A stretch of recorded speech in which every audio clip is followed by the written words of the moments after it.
AudioJungle.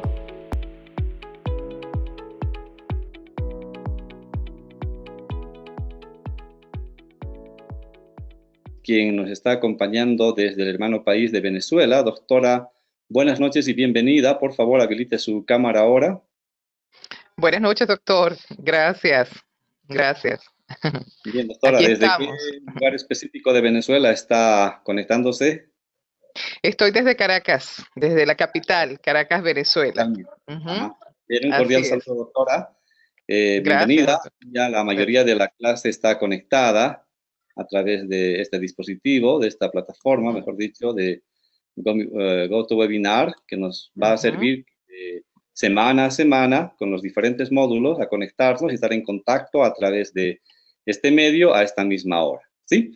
Bueno, Así sin es. más, Gracias. entonces, pérdida de tiempo, vamos a dejar el tiempo con la doctora Josefa, quien va a hablarnos de la escritura académica científica. ¿Sí? Entonces, doctora, el tiempo es suyo. Vamos a tener un periodo de exposición. Luego la doctora va a dar un tiempo para preguntas. Allí, por favor, no olviden levantar la mano para habilitarse su micrófono también, para que puedan intervenir. Luego tendrá otra sesión, otra parte de exposición y luego otras preguntas y finalmente también en la parte de la conclusión también. Bien, doctora, el tiempo es suyo. Agradecida, doctor Wilfredo. Muchas gracias. Bueno, buenas noches, estimados participantes. Es un placer estar compartiendo con ustedes esta primera videoconferencia del módulo de redacción y presentación de trabajos de investigación. Es un gusto para mí, pues, estar participando, pues, en este módulo de redacción y de estar con ustedes esta noche. Me contenta también muchísimo el interés que han prestado a esta actividad y veo, pues, que hay gente no solamente allá en distintas partes de Bolivia, pues, están conectados en este momento. El tema que les he traído, como lo pueden ver allí en la pantalla que tienen al frente ustedes también, es pues la escritura académica científica, las restricciones de orden contextual comunicacional, discursivo y lingüístico en la elaboración del resumen. Quería comenzar, en primer lugar, pues hablándoles sobre algo que es fundamental entender en el marco de lo que es la escritura académica. Ya va, un momentico acá. Permítame. Aló, ahí estoy. Quería comenzar refiriéndome a un concepto que es clave en esta temática de la redacción académica científica y es el ámbito. Para una especialista, por supuesto, venezolana, profesora de la Universidad Central en el año 2007, ella señala que el contexto global y el contexto de situación son dos elementos clave cuando queremos estudiar cualquier tipo de discurso. En este caso, estamos haciendo referencia en este módulo del discurso académico científico. El contexto global, el primero sirve para que nos ubiquemos en la dimensión siempre histórica y cultural en la que se enuncian los discursos y se materializan los géneros discursivos. Y el segundo, el contexto de situación, sirve para enfocarnos en eventos particulares de distinta duración, ya sean registros y textos. Tal es el caso de las prácticas discursivas que se materializan en textos. Un ejemplo, el que nosotros vamos a trabajar en este módulo, que es el resumen para artículo científico. El contexto global o contexto amplio, también conocido de ese modo, sería todos aquellos espacios de orden académico, político, religioso, jurídico, científico, artístico, filosófico, económico, gerencial, bueno, ustedes pueden ver allí, literario, periodístico, mediático, familiar, deportivo, entre muchos otros ámbitos del mundo físico y social de la sociedad. Eso es el contexto global. Y el contexto específico, restringido o de situación, es el que es propio de cada situación de comunicación en el marco de los espacios o contextos globales. Por ejemplo, en el contexto que nos compete, que es el contexto global académico, tenemos o interactuamos con una serie de textos o de prácticas discursivas. Vamos a ver ahorita el siguiente gráfico, donde tenemos distintos, bueno, yo aquí agrupé y de hecho eso está dentro de los materiales que ustedes disponen allí en el classroom, en el espacio. Allí vemos una cantidad de ámbitos donde se manejan distintos tipos de discursos. Los acabo de mencionar. Los que nos compete a nosotros es como ustedes lo pueden ver allí, es el académico y el científico. En este momento, por el contexto. Pero si yo quiero trabajar cualquier discurso, yo me tengo que ubicar siempre en qué ámbito está siendo enunciado ese discurso. Por ejemplo, cada uno de los participantes de este curso pues tiene un ámbito de especialidad. Algunos son psicólogos, otros son administradores, contadores, teólogos. Entonces, esos ámbitos determinan el modo como van a generar el discurso y el tipo de prácticas discursivas que son las predominantes o las que más utilizan en ese ámbito donde trabajan o donde desarrollan sus actividades cotidianas. Aquí tenemos el otro gráfico que también habla de otros tipos de discursos. Que debo aclarar también que en términos de las teorías que se manejan sobre los ámbitos, también podemos entender ámbitos, en el caso, como yo lo veo, como género discursivo. Los ámbitos son también géneros discursivos. De cuando yo hablo el ámbito administrativo, eso pudiera ser un género, un discurso o un género discursivo. Aquí tenemos el gerencial, el literario, el periodístico, el mediático, el ámbito familiar, deportivo, tecnológico, etcétera. Esto es para que tengamos una idea, pues seguimos hablando de que hay que siempre ubicarnos en qué ámbito estamos trabajando la escritura.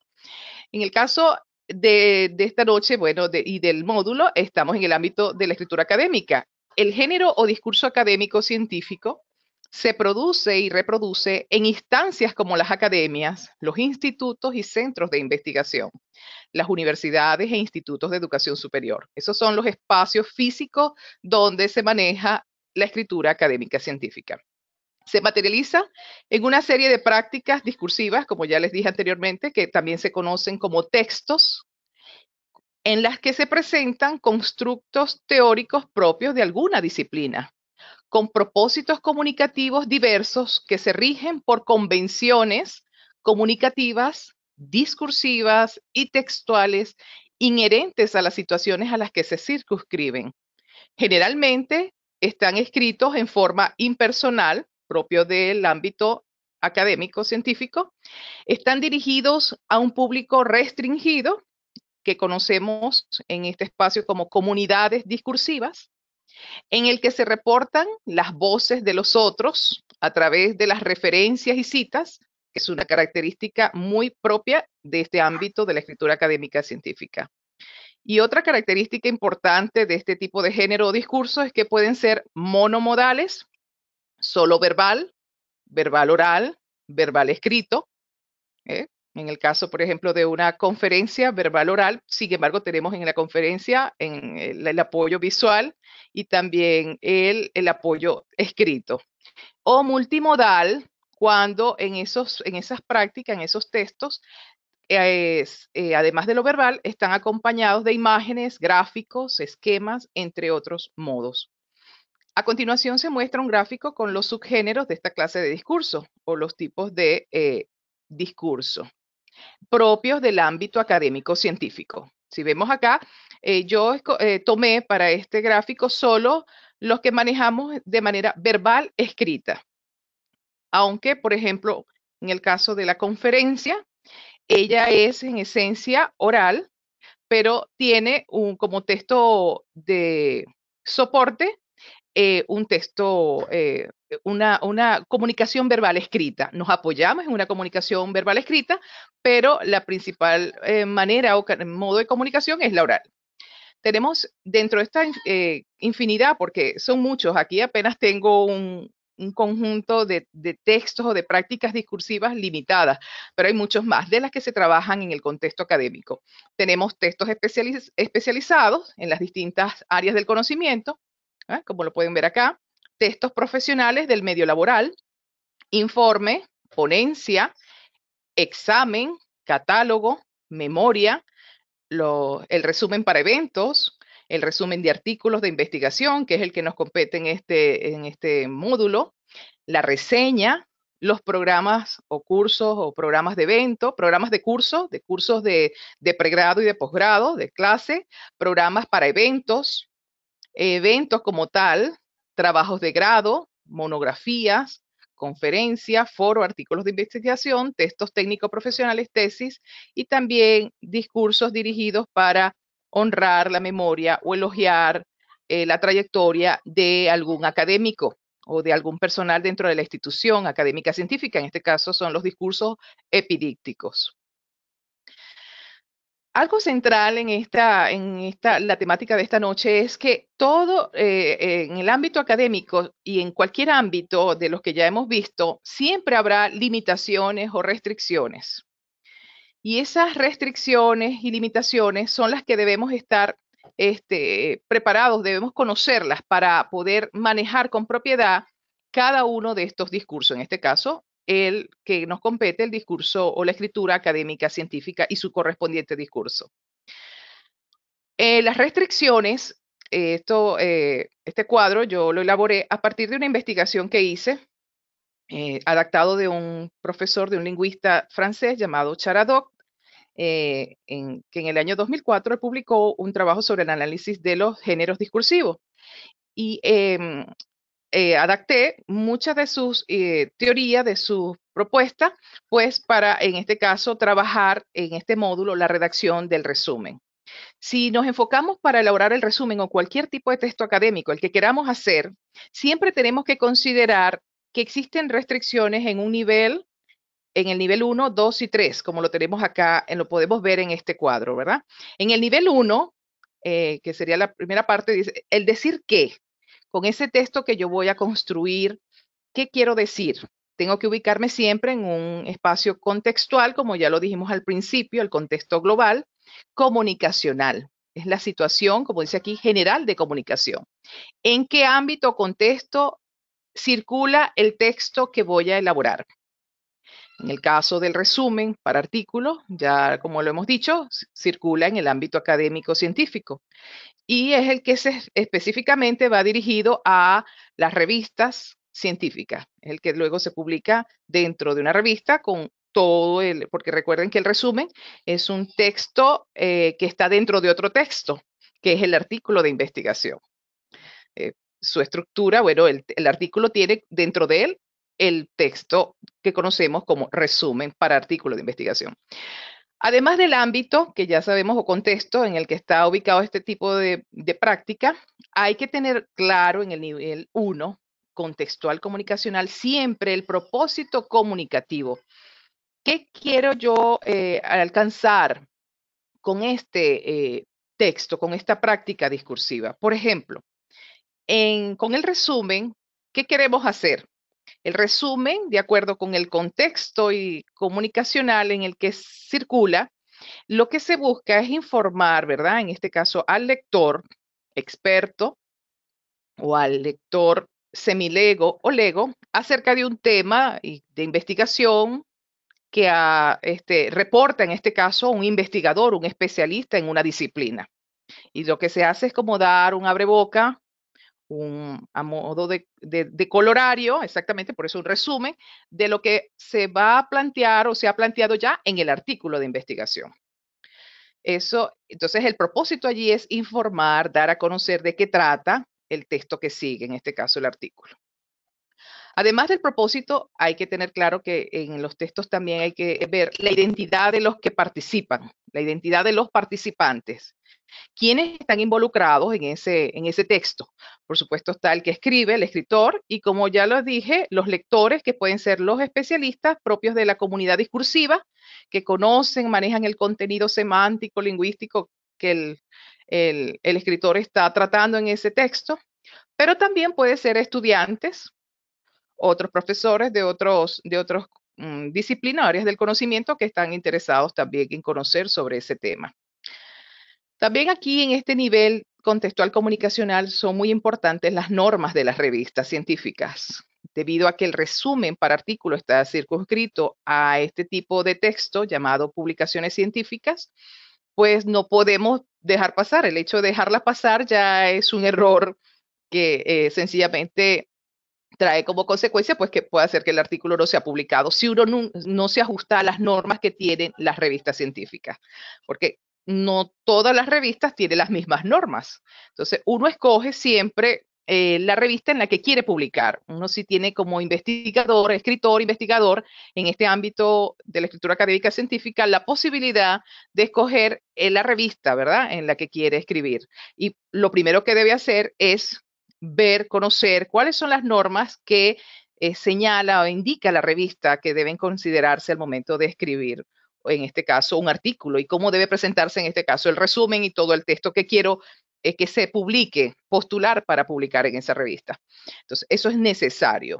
Eso forma parte de ese nivel contextual. También, bueno, aquí incorporé porque eso es parte del contenido de este módulo y que también se ajusta a este nivel de contextual comunicacional, que serían los estilos de presentación de textos académicos científicos. Por ejemplo, acá en Venezuela, en la universidad donde yo trabajo, en la Universidad Pedagógica Experimental Libertador, yo trabajé con revistas hace un tiempo y la mayoría de las normas que manejamos en nuestras revistas o en la revista del pedagógico donde yo estoy son normas UPEL, así se le llama, normas UPEL.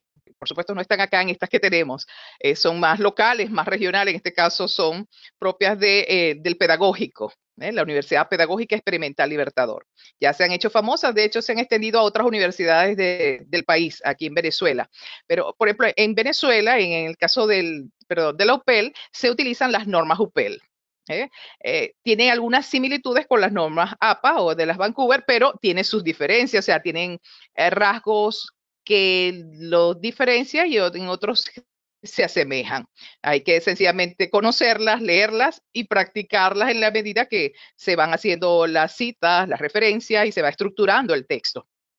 ¿Por qué es importante manejar los estilos de presentación de textos académicos? Claro, porque eso es parte de las normas que nos van a dar las revistas. La revista de una vez nos va a decir de entrada, donde yo quiero publicar, en qué estilo quiere que le presente el artículo o el texto que usted va a postular. Entonces, por lo tanto, usted se tiene que alfabetizar en cuanto a qué estilo de presentación, si es APA, si es Vancouver, si es Turabian, si es este último MLA que tenemos acá.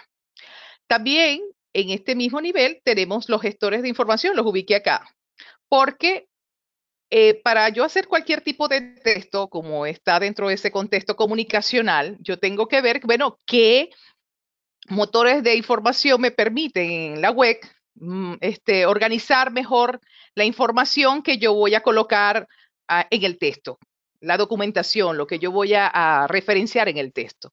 Entonces, yo tengo que de entrada hacer una selección, por eso son las restricciones que yo debo conocer y aplicar al momento de elaborar una práctica discursiva, llámese resumen para artículos científicos o cualquier otra práctica como las que vimos anteriormente. Otro nivel dentro de las restricciones en la escritura es el nivel número 2, al que yo, Charado, que yo apliqué con esto que ustedes van a ver acá, llama decir cómo. El decir cómo es un nivel discursivo. En el nivel discursivo importa mucho el sentido, la forma y la situación específica de comunicación. Ya no es, bueno, que voy a hacer un resumen y listo. No, ya aquí implica la temática que voy a abordar, el modo, aquí vemos los modos de organización discursiva, como pueden leer acá en esta línea. Eso tiene que ver si mi texto debo organizarlo de modo narrativo, lo puedo hacer de modo descriptivo, de modo expositivo o en esencia es una argumentación, porque como se trata de un artículo, bueno, ahí lo que predominan son los argumentos, las opiniones que se den sobre un tema. Pero también puede haber dentro de ese modo de organización discursiva argumentación, exposición, narración, descripción, todo va a depender del propósito comunicativo y, bueno, de la manera como yo quiera organizar el contenido, el discurso de ese texto. Otro elemento dentro del decir cómo de lo discursivo serían los modos de enunciación. Como ya leí al principio, en la escritura académica el modo impersonal es el que más predomina. Es muy raro conseguir el modo personal. No se ajusta, pues en la mayoría de las revistas piden la tercera persona del singular, por lo general, para uno enunciarse en el discurso. Más adelante vamos a profundizar un poquito más sobre los modos de enunciación. Otro elemento de la discursividad, del decir como discursivo, es la intertextualidad, que es una, como ustedes pudieron ver en estos artículos que hemos tenido la oportunidad de compartir a través del foro y también de la actividad de la exploración del resumen con el autor Sánchez, Alexander Sánchez, el especialista. Él nos habla de que la intertextualidad, es una característica fundamental en los textos académicos científicos. De hecho, esa es una marca de que realmente es una constatación de que usted ha hecho una investigación, porque allí usted evidencia que ¿cómo se dice? Ha hurgado, ha indagado fuentes y ahora las ha colocado, las ha citado o las ha referenciado en ese texto. De allí que es importante en el discurso que haya la intertextualidad, ¿cómo es? El colocar textos dentro de otros textos, es decir, incorporar las voces nuestras como escritores, investigadores y las voces de otros investigadores en ese texto que estoy construyendo. También dentro de este nivel de decir cómo, por supuesto que entra la documentación. ¿Cuál es el tema que yo voy a tratar aquí en este texto que estoy haciendo? ¿De qué trata? Y sobre ese tema de qué es de qué quiero hablar, entonces el qué y el cómo entonces, ¿cómo lo organizo? Elijo la documentación y voy dándole cuerpo. Entonces ahí se mezcla el nivel 2 con el nivel 3, porque aquí están separados, pero estos tres niveles se entrecruzan y los manejamos simultáneamente en la medida que vamos haciendo la construcción de un texto académico científico. Para efectos pedagógicos, didácticos, pues yo lo tengo que separar de esta manera, y así también lo presenta el especialista francés Charadot. Pero en la documentación, pues, es buscar esa información que necesito, pero a la vez se va a cruzar con la estructura canónica, por ejemplo, que tenemos en el nivel 3, que es el lingüístico, porque la documentación, el tema, tengo que darle una forma. Entonces, ¿qué va primero? ¿Qué va después? Entonces, tengo que manejar muchos conocimientos previos para ir formando ese texto que quiero hacer. En el caso de la paráfrasis, también es una herramienta fundamental dentro de la escritura académica. De hecho, ahorita vamos a ver la definición. La paráfrasis es una cita, en este caso indirecta, ¿verdad? En la que yo expreso, digo con mis propias palabras lo que he leído en una fuente primaria o secundaria, en una cita, sí, una cita o referencia acerca del tema que estoy tratando. Entonces, es fundamental la paráfrasis. De hecho, yo le digo a mis estudiantes cuando doy clases de redacción, le digo, por lo general debemos manejar, claro, hay muchas más, de hecho lo vamos a ver en la unidad de aprendizaje 4, cuando veamos las voces de los otros en el discurso académico. Pero yo le digo que por lo mínimo debe haber paráfrasis y citas textuales. Es lo que acá manejamos en el contenido de este módulo como citas directas y citas indirectas. Citas textuales, citas directas, los paráfrasis, citas indirectas. Y esto se casa, por supuesto, tiene relación con lo que son las voces y la citación. Las voces no es más que esto que acabo de decir. El otro, las palabras, el conocimiento del otro que yo cito o referencio en el texto. Y por eso están de la mano las voces y la citación y la referencia. Ahora, el nivel 3, que es el nivel lingüístico, que va, como les dije, cruzado con estos dos anteriores, tiene que ver igual como en el nivel 2 con el sentido y la forma, pero esta vez con lo que es textual y formal, o sea, con la estructura ya textual de esa práctica discursiva. Y sigue siendo la situación específica de comunicación, porque ya no es cualquier texto académico, ya yo he dicho, bueno, es un texto, es el resumen. Ahora entonces me centro en cuál va a ser la estructura de ese resumen. Tengo que manejar la estructura canónica o las partes formales en cómo se estructura ese texto, que lo vamos a ver posteriormente, aunque ya ustedes con las lecturas que hicieron pudieron ver, constatar en los materiales, ¿no? ¿Aló?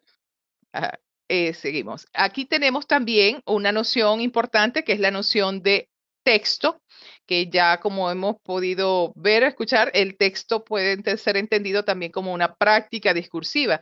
Es ese dispositivo concreto que yo hago para comunicar una información, un conocimiento a una comunidad especializada, en este caso, a esa comunidad discursiva académica, científica.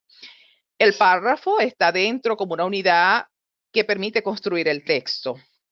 Ya vamos a ver las definiciones. Por supuesto, dentro de esas unidades lingüísticas está la oración, luego el párrafo y luego generamos el texto como parte global, pues, de lo que estoy construyendo. Otros elementos lingüísticos, textuales, formales, importantes dentro de la construcción de un texto académico es, en este caso el resumen, la coherencia, el sentido global y lineal. Cuando yo elaboro un texto académico, debo estar pendiente de qué voy a hablar. Por lo general, el tema, el título de ese texto, en este caso el resumen, me va orientando el contenido o el rema, pues la información que yo voy a ir desglosando en ese texto. Y eso es muy importante alcanzarla, porque a veces construimos textos, pero son incoherentes.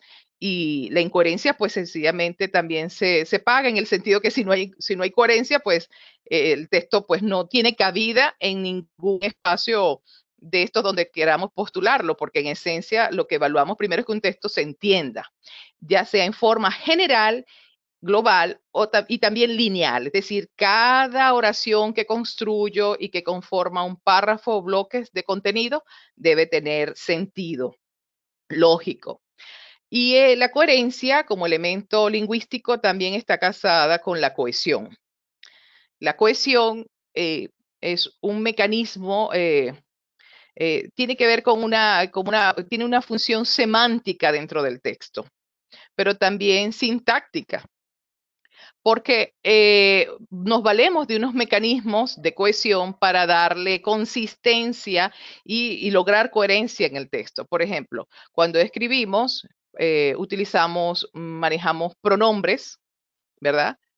Para no repetir tanto el nombre o los sustantivos. Entonces utilizo algunos pronombres demostrativos, pronombres personales, pronombres relativos, etcétera. Entonces aquí hay que manejar conocimiento gramatical para tener en cuenta estos elementos lingüísticos que son indispensables a la hora de ir redactando ese texto. Otro elemento de la cohesión es la concordancia. Ya vamos a ver las definiciones de estos puntos que estoy hablando. La sustitución léxica, el manejo de enlaces o conectores, también es importante conocerlos y su significado, que eso sería lo semántico, y también su función sintáctica dentro del texto para hilvanar o ir conectando las ideas. Otro elemento es los tipos de textos. Como ya lo vimos en el gráfico anterior, el tiempo de la enunciación, hay resúmenes que están en pasado, pero hay otros que los colocan en presente. Y otro elemento aquí es el monomodal y multimodal, bueno, porque como ya les dije, monomodal si solamente nos quedamos en lo verbal y multimodal si nos valemos de imágenes, gráficos, esquemas. Para el resumen, eso es un texto monomodal, en este caso es solo verbal. Y en cuanto a la cantidad de párrafos, por lo general los resúmenes solo tienen un bloque, un párrafo, por lo general. De todas maneras, siempre las revistas donde yo voy a postular el texto completo me indican cualquier cambio o variación que ellos tengan. Pero por lo general, si vemos los modelos de resúmenes en revista, la mayoría están conformados por un párrafo. Para ir un poco avanzando, porque creo que me detuve bastante en el cuadro, pero acá de manera mucho más amplia lo que les he dicho allí en ese cuadro.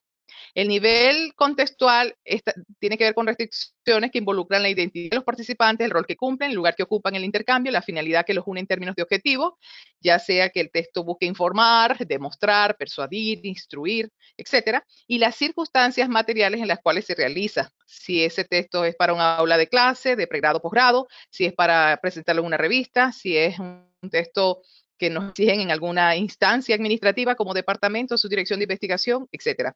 El objetivo es clave porque determinará la orientación discursiva de esa comunicación. Ahora, la situación de comunicación es pues lo que determina a través de las características de su componente las condiciones de producción, un decir qué y de reconocimiento de los actos de comunicación, condiciones de enunciación bajo su aspecto externo.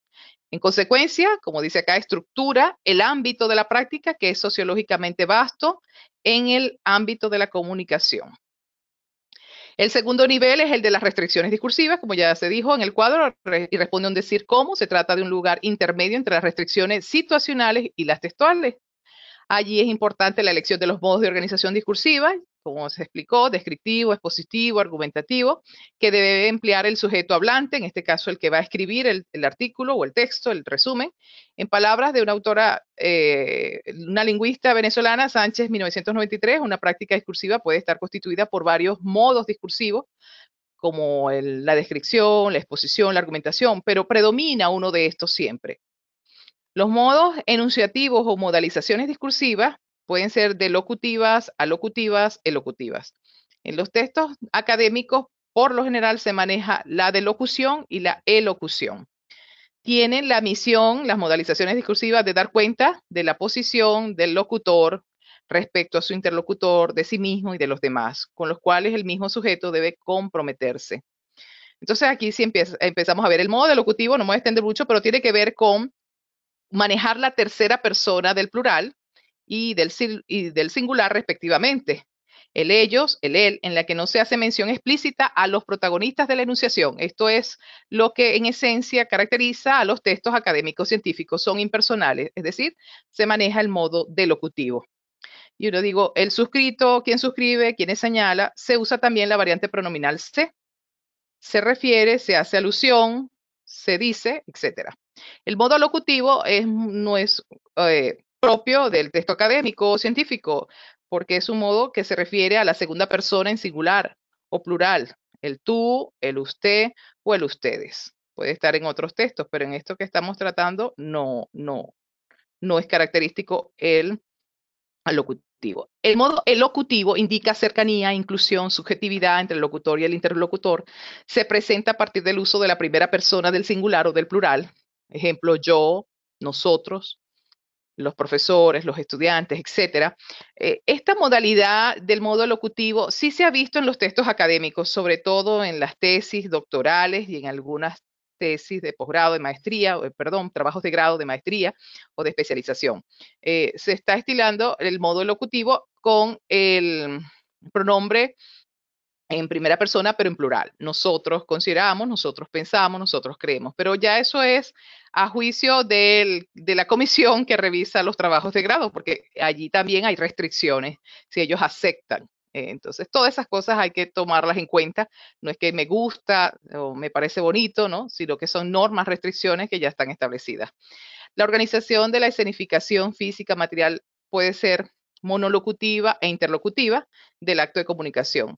Monolocutiva si habla una sola persona e interlocutiva si participan varios. En el tercer nivel es el de las marcas formales. Como ya lo vimos, el lingüístico. En este nivel se trata de extraer las ocurrencias formales de los siguientes ámbitos. Aquel de la realización textual, la disposición del paratexto. Cuando me refiero a la disposición del paratexto, es a cómo está el resumen, por ejemplo, organizado en la hoja del artículo. Bueno, ese resumen no está solo el bloque del párrafo con la información, no. Ese resumen tiene primero un título, que es el título del artículo. Además tiene el nombre de quien hace el artículo. Tiene quizás los datos de la institución a la que pertenece el autor del artículo, el correo electrónico del que hizo el artículo. Luego viene la palabra resumen, luego viene el bloque del resumen, luego vienen unos descriptores, es decir, toda esa información en esa página donde va ese texto es lo que llamamos la disposición del paratexto. Por ejemplo, aquí lo dice la composición de la página de un acta de grado, cómo va estructurada, de un libro en secciones, de un artículo, y como le estoy explicando, cómo se presenta un resumen para artículo de investigación. Se trata de la composición textual interna, saber su organización en partes. También tiene que ver este nivel con el uso de fraseologías, frases que son propias de este tipo de textos, el empleo recurrente de las locuciones, fórmulas breves y otros giros. Finalmente, el de la construcción gramatical, la recurrencia de los tipos de construcción activa, si son oraciones activas o en voz pasiva. ¿eh? También la presentación de los conectores, como ya lo dijimos aquí, de la pronominalización, que es el manejo de pronombres, y si hay elementos solamente verbales o también hay gráficos, como repito, pues en el caso del resumen no hay gráficos, ni esquemas, ni fotos, eso sería ya dentro del artículo. Y de todo lo que concierne al aparato formal, pues de la enunciación. Bien, bueno, hasta aquí vamos a la primera parte. Si hay preguntas, bueno, este es el momento que tiene que ver con las restricciones. Ya de aquí comenzaríamos la segunda y última parte, que sería redacción científica primera y segunda parte de la unidad 2 y 3 del módulo. Marcela está con la mano levantada. Marcela, por favor, haga su pregunta. Buenas noches, doctora. Buenas noches. ¿Usted me escucha? Sí, le escucho perfectamente. Buenas noches, muchas gracias. Tengo dos consultas. Yo soy socióloga y en ciencias sociales utilizamos mucho análisis de discurso.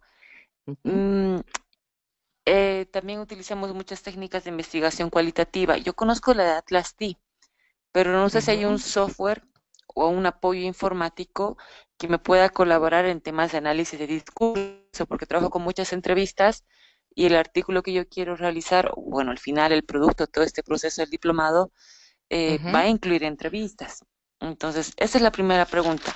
Y la otra consulta es, en el tema de intertextualidad, cuando se hace este diálogo de autores, ¿hasta qué punto podemos tomar referencia de un autor y de la cita tácita, ¿no? Del texto?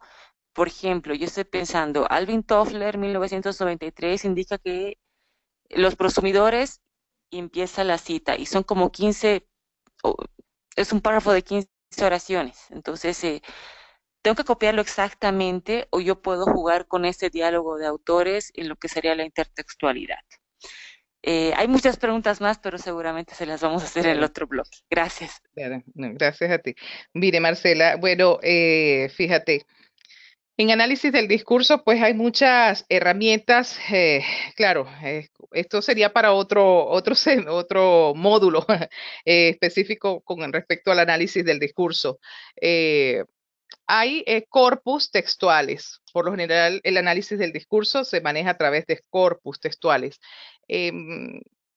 Muchas personas, analistas del discurso, trabajan de manera más rudimentaria, analizando por categorías lo que quieren trabajar. Forman sus categorías a partir de las teorías y van desarrollando y haciendo sus análisis.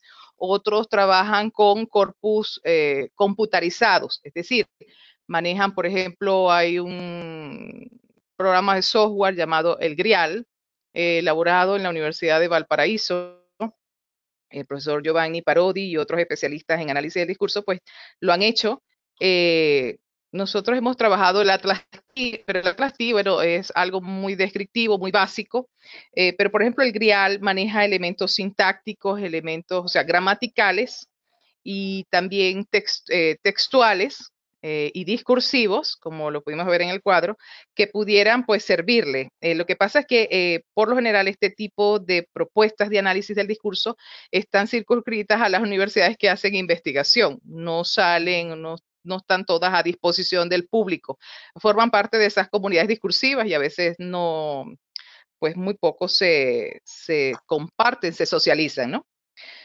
Pero pudieran ser opciones para trabajar. Por eso le doy la información. Ahora, en cuanto a la intertextualidad de un autor, sí, como usted bien decía, sí hay que jugar porque no podemos, no es conveniente hacer citas textuales o citas directas tan extensas. Hay que utilizar la paráfrasis. Ahí es donde, de hecho, yo aquí para este curso, por la limitación del tiempo, solamente les voy a referir citas directas e indirectas. pero también les voy a dar materiales para que complementen, donde no solamente se hace clasificaciones de estas dos formas, sino de otros tipos de formas, como yo puedo citar y así darle como versatilidad a la escritura científica, no solamente presentando una cita parafraseada o una cita textual que ya con 15 líneas es demasiado extensa. En algunas normas, por ejemplo, las normas APA, las normas UPL, algunas dicen una cita con más de 40 palabras debe ir en un párrafo aparte y debe ir de tal y tal forma, pero 40 palabras, pero ya cuando se excede a 15 líneas, renglones o más. Entonces, ahí es preferible como investigador, escritor, jugar o con otro tipo de cita o sencillamente darle una cita, como es parafraseada, donde el autor se involucra y expresa con sus palabras lo que está expresando la fuente primaria. No sé si contesto sus dos preguntas, inquietudes, Marcela. Muy bien, también Muchas gracias, doctora. Sí, gracias. recordarles a todos los participantes que vamos a tener un módulo específico de investigación cualitativa, ¿no? Así que tal vez ahí también podríamos profundizar. No sé si alguien tiene alguna pregunta más, por favor levanten la mano. Mauricio, por favor, haga su pregunta. Buenas noches, doctora. Buenas noches. Quería hacer una consulta en relación a la elaboración de un resumen, ¿no? El abstract. Bueno, yo soy médico, en el área de medicina se utiliza bastante los términos mesh y términos booleanos. ¿Qué características deberían tener acá en la redacción del resumen, por favor? Quisiera que me aclare esa duda. Bueno, ¿se refiere a las normas de presentación de ese tipo de textos en su área? Sí, exactamente, doctor. Por lo general, en medicina se utilizan mucho las normas APA. Dependiendo de la institución académica a la que usted está adscrito. Por ejemplo, aquí en la central, por ejemplo, en la Escuela de Medicina se utilizan las Vancouver, pero las que más predominan son las APA. Las de la Asociación de Psicología, ¿no? Americana. Pero esa es la que le puedo dar como respuesta, es la que más se utilizan. De hecho, si usted pudo leer los artículos sobre todo el primero sobre la integridad en la escritura académica, el autor allí especialista también en redacción de artículos de esta naturaleza, señala que las que más comúnmente, universalmente se utilizan para la redacción de textos científicos en el área médica, el área de humanidades, las ciencias sociales, son las normas APA. No sé si respondo a su pregunta o... ¿Aló? Sí, Mauricio. Sí, muchísimas gracias por aclararme las dudas. Gracias. Estamos a la orden. Y tal vez para un aporte, aquí en Bolivia, en el ámbito de salud, es más común utilizar Vancouver. Vancouver, sí. Aquí también se estiran las dos, pero más predomina en Venezuela las APA. Pero fíjense, es cuestión de las instituciones. Por eso es muy importante ese nivel restrictivo 1. ¿Qué normas se utilizan en mi institución? Y por supuesto casarme con esas normas. Andar con el manual para arriba y para abajo hasta hacer lo mío. Pues sobre todo en la esencia de lo que yo necesito para presentar mi texto. ¿Aló? Bien, creo que Mauricio. Saludos, doctor. Sí, me han sacado de dudas y es cierto, ¿no? Cada institución tiene su normativa. Como usted mencionó, es bastante utilizada en nuestro medio, las normas Vancouver. Y sí he podido revisar algunos artículos del exterior, ¿no? En relación a medicina y cirugía, y varios también enfocan pues lo que es el sistema o la gramática APA, ¿no? Para la redacción científica. Así es, así es. Bien, creo que no hay más preguntas. Podemos continuar, doctora. Sí. Bueno, fíjense, esta segunda parte y tercera, o sea, corresponde a la segunda unidad y tercera unidad, tiene que ver con la redacción en esencia. Esos elementos indispensables que tengo que manejar al momento de redactar. Lo primero, como ya venimos diciendo desde el principio, que el discurso es la actividad que realizan, bueno, no se definió de esta manera, pero la escritura académica es un discurso. Entonces, ¿qué es un discurso? Es la actividad que realizan sujetos inscritos en contextos determinados. La actividad que realizan, por ejemplo, los que son investigadores en las ciencias de la salud. ¿Qué actividad realizan? Bueno, investigaciones en el área de la salud. Y como están inscritos en ese contexto, producen discurso científico, en este caso en el área médica, en el área de la salud. A eso se refiere Manganó, sobre lo que es discurso. Para Foucault, otro historiador, psicólogo francés, en el año 80, él decía que el discurso es el conjunto de enunciados en tanto que pertenezcan a una misma formación discursiva. Es decir, cuando yo elaboro un discurso, yo tengo una construcción epistémica, un conocimiento allí de fondo propio de mi disciplina. Y cuando ese discurso lo construyo, yo manejo ese conocimiento y lo organizo en función de lo que yo quiero, en función de mi objetivo, de lo que yo quiero alcanzar con ese texto y que quiero hacerle llegar al lector, a la audiencia en la que se va a a la que se le va a publicar ese texto, en qué revista. Los textos, dice acá, son prácticas discursivas, como el resumen, en las que se presentan constructos teóricos propios de alguna disciplina, con propósitos comunicativos diversos, que se rigen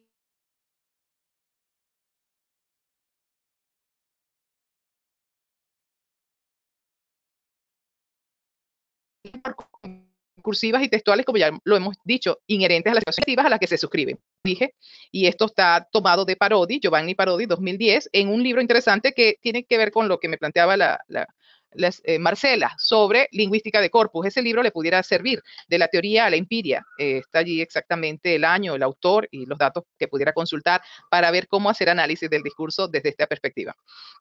Otro elemento importante, concepto clave, el párrafo. Cuando yo voy a escribir, yo tengo que tener claro que es un párrafo, es una unidad tipográfica que corresponde a varias oraciones.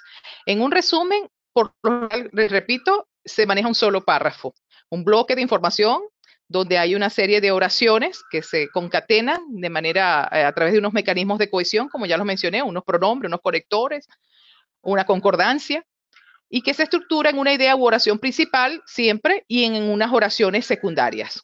Una oración primaria, principal y la secundaria. Para el holandés Van Dijk, un lingüista, en el 80 él decía que los párrafos están estructurados en macroproposiciones. Bueno, ya es un término muy lingüístico, pero eso también se habla mucho en lingüística. Son macroproposiciones o ideas principales y se delimitan por puntos y aparte. Eso es cuando ya sabemos que ahí termina un párrafo y comienza otro párrafo, por ejemplo.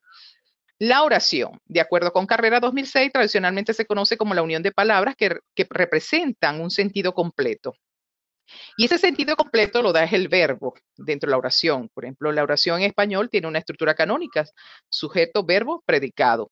Esa es la estructura canónica en español que debe tener una oración, sujeto, verbo, predicado. Mínimo para que exista oración tiene que haber verbo, sintagma verbal. Puede que no haya sujeto, pero verbo tiene que haber, si no, no tiene el sentido completo. Cuando existe un solo verbo en forma personal se denominan oraciones simples y cuando consta de más de uno, o sea, más de un verbo, se llaman compuestas. Existen oraciones también de un solo miembro, como le acabo de decir, que sería verbo solamente, y oraciones bimembres cuando tienen sujeto y predicado. Serían los dos miembros o esas dos funciones sintácticas. Pero a diferencia de la oración, también están las frases, que la frase está formada por una serie de palabras que se agrupan alrededor de un núcleo, pero ellas carecen de verbo personal y no tienen sentido completo. Las frases pueden clasificarse en sustantivas, pueden ser preposicionales, prepositivas, adjetivales, verbales, adverbiales, conjuntivas e interjectivas. Por ejemplo, yo puedo decir mujer hermosa entre nosotros, muy competente, por decir algo, andando bien, pasado de moda, muy bien, poco a poco, pero son frases. Entonces, una cosa es distinguir la frase de la oración. Otro elemento clave al redactar es la coherencia. Ya lo decía, se dice que un texto es coherente cuando todos los remas o los comentarios que hago, que escribo, corresponden a un mismo tema. Si yo estoy hablando, no sé, de la insulina y de su efecto, o, a ver, sí, de la glucosa en el cuerpo, por ejemplo, pues yo tengo que hablar de la glucosa, no me voy a ir a otro tema que no tenga que ver con ese, porque si no estoy perdiendo coherencia. Se logra a través de la correcta organización de la información sobre un determinado tema. Por eso es que para que haya coherencia tiene que haber mucha documentación, mucha información y para organizar, y jerarquizar, estructurar y para que, bueno, quede como debe ser coherente. Entonces, se relaciona entonces la coherencia con el sentido. Es lo que decía, el sentido lógico, ¿no? Esto no me suena bien, entonces es porque le falta coherencia. Pero para que haya ese sentido lógico también requiero de esto que se llama cohesión, que es la relación de dependencia entre dos elementos de un texto que pertenecen a distintas oraciones. Para lograrla, se utilizan distintos recursos, como suelen ser los conectores. De hecho, existen en Internet muchísimas listas de conectores. Yo les facilité allí para el módulo una lista propuesta por Daniel Casani, un profesor especialista también en lectura y escritura español de Barcelona, España. Él tiene marcadores textuales. La referencia también es un tipo de mecanismo de cohesión. La elixir, la sustitución léxica, y se relaciona con la organización del texto. Los mecanismos de cohesión o recursos cohesivos, ya específicamente tenemos los pronombres para sustituir al nombre, pronombres demostrativos.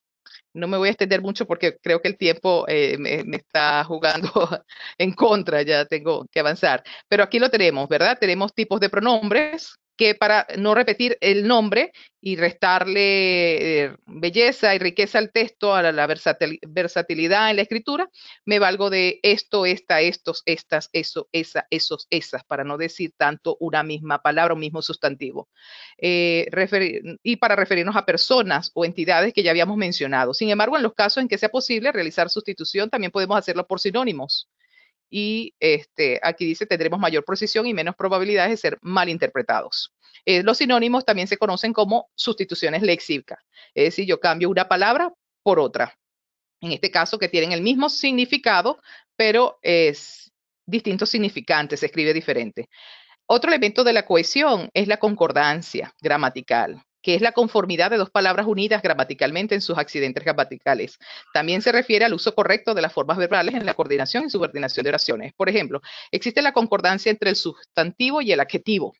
Si yo digo la hermosa casa, ese la como determinante, hermosa como adjetivo y casa como sustantivo, tienen que estar todos en concordancia en cuanto a género y número. Es decir, si está en femenino la, todo debe seguir en femenino y además debe estar, en este caso, en singular. Todo debe estar en singular. Dice, estas categorías deben ser iguales en género y número. Entre el determinante, el adjetivo y el sustantivo, bueno, las frías noches. Aquí todo está en plural. Y está en femenino. Y, por ejemplo, entre sustantivo y verbo, Juan corre. Entonces, aquí está sustantivo, el verbo, sustantivo Juan y el verbo también en singular. Juan, una sola persona, corre en singular. Eso en cuanto a la concordancia, coincidir el género y el número. La sustitución léxica es la relación de significado entre palabras que comúnmente conocemos como la sinonimia. Enlaces o conectores, palabras o conjunto de estas que se utilizan para estructurar y ordenar las ideas u oraciones en un texto. Además, tenemos conjunciones como y, en, y, que, no obstante, pero, más. Esas son conjunciones, pero también tenemos otras más completas, más amplias. Asimismo, por lo tanto, en consecuencia, a manera de colofón, etc. Tipos de textos. Los tipos de texto ya los dijimos. Los textos académicos, el resumen, la conferencia, la ponencia. Aquí tengo otros, aquí se mencionan, pero de distintos espacios. Por ejemplo, las recetas en la cocina, el informe, el récipe en la medicina, los poemarios en la literatura, etcétera. Las características de los textos. Los textos deben tener coherencia, deben tener cohesión, intencionalidad, un propósito, aceptabilidad, intertextualidad, etcétera. Los modos de organización, ya los he dicho, aquí se colocan un poco más, ahí se amplía más. Y la documentación es la búsqueda, por supuesto, y documentación de fuentes bibliográficas y electrónicas para elaborar ese texto que estoy construyendo, pues. Ahora, entrando al ámbito de la revista científica, la revista académica científica representa el medio de difusión por excelencia de las universidades e instituciones educativas y de investigación, ya que su periodicidad y difusión permiten comunicar resultados, transferir nuevas ideas y establecer flujos y vínculos entre organizaciones similares. Esto, la revista es un documento importantísimo de prestigio dentro de la universidad. El que escribe en una revista es porque quiere dar a conocer algo. De hecho, lo que no se publica, dice una expresión, no existe.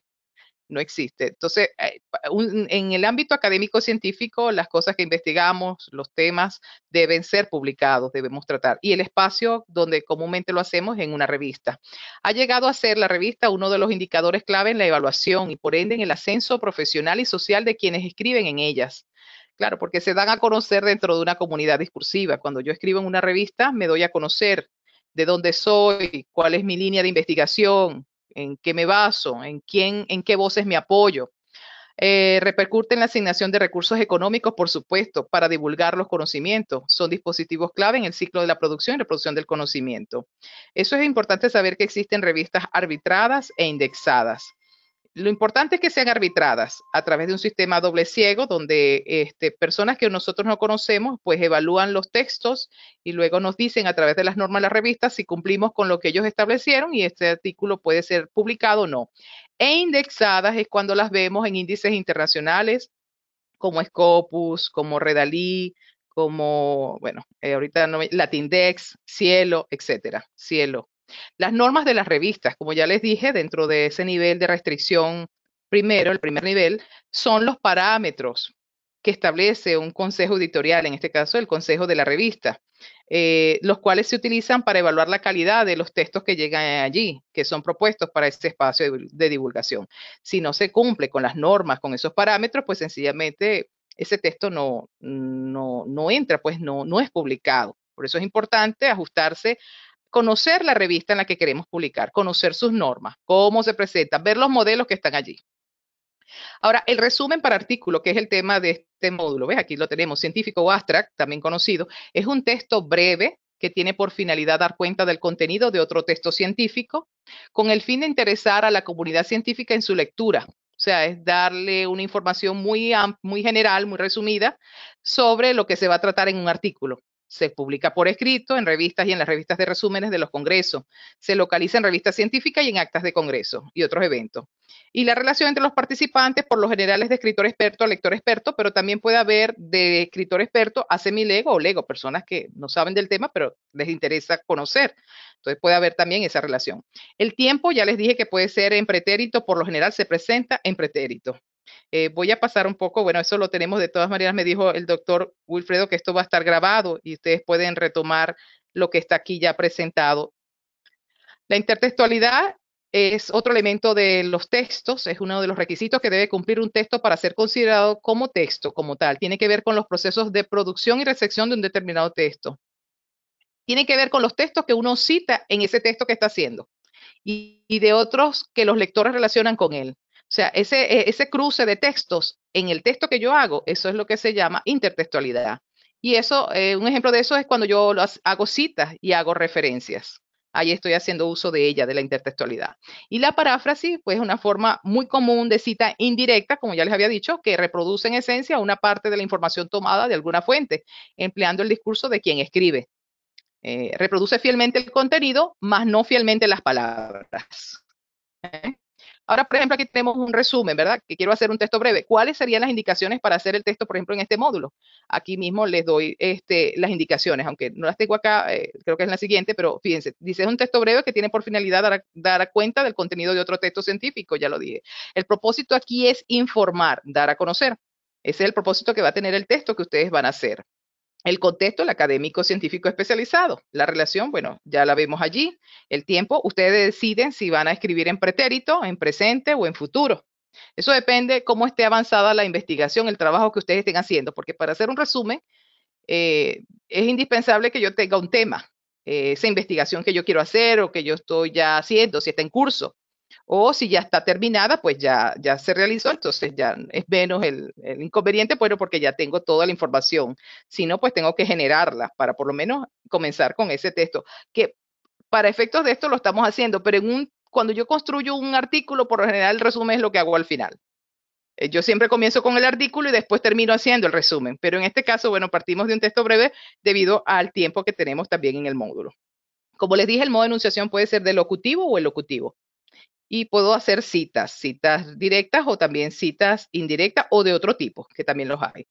Acá no me voy a detener, pero aquí está un modelo de un tipo de texto donde la persona que lo hizo pues presentó el modo impersonal del locutivo y también utilizó el tiempo pasado.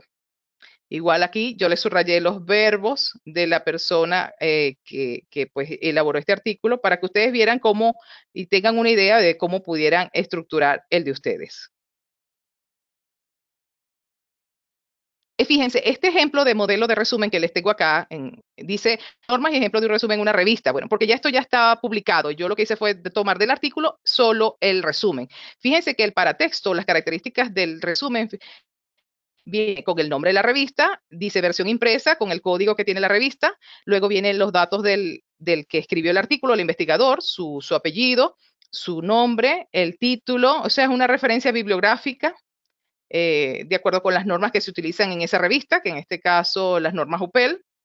Y bueno, viene el artículo, viene el texto del resumen, que es un solo párrafo, un bloque de varias oraciones, con la estructura, en este caso, de introducción o, como ustedes la vieron, introducción, metodología, en algunos casos, introducción, metodología, resultados y conclusiones.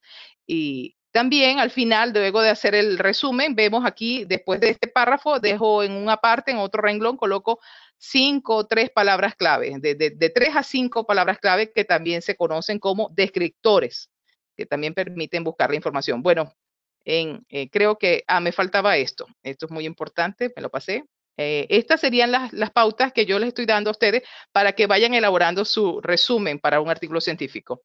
Sí, seguir la estructura canónica, en este caso de que tenga un objetivo, primero un tema que les permita colocar saber de qué van a hablar en ese resumen y buscarse un título, aunque no, para que lo tengan claro, ¿verdad? Pero generar un objetivo, sustentarlo teóricamente, esa información, esa documentación, expresar una metodología, cómo pienso hacer la investigación, desarrollar ese tema, presentar, si hay resultados, pues presentarlos y hacer la discusión de resultados. Si no, no puedo hacer este aparte. Entonces ya eso no habría ningún problema, porque todo depende del tipo de hecho abajo lo expresa acá. Si la investigación está concluida, se presenta de una manera. Si en caso de estudios que se encuentran en el proceso, debe presentar el objetivo, la metodología y los avances. O sea, en función de lo que usted tenga, va a ser su resumen. No tiene que hacer algo que ya esté completamente listo, no. Y bueno, ahí estarían la presentación de los resultados si los tienen, si no, por supuesto, repito, no los coloca. La conclusión y las palabras claves son muy importantes o los descriptores. Ahora, para la elaboración de ese resumen, que deben seguir los siguientes criterios. Una extensión máxima de 250 palabras. Hay revistas que solo piden 100, todo depende. En este caso, para efectos de este módulo, vamos a trabajar con 250 palabras.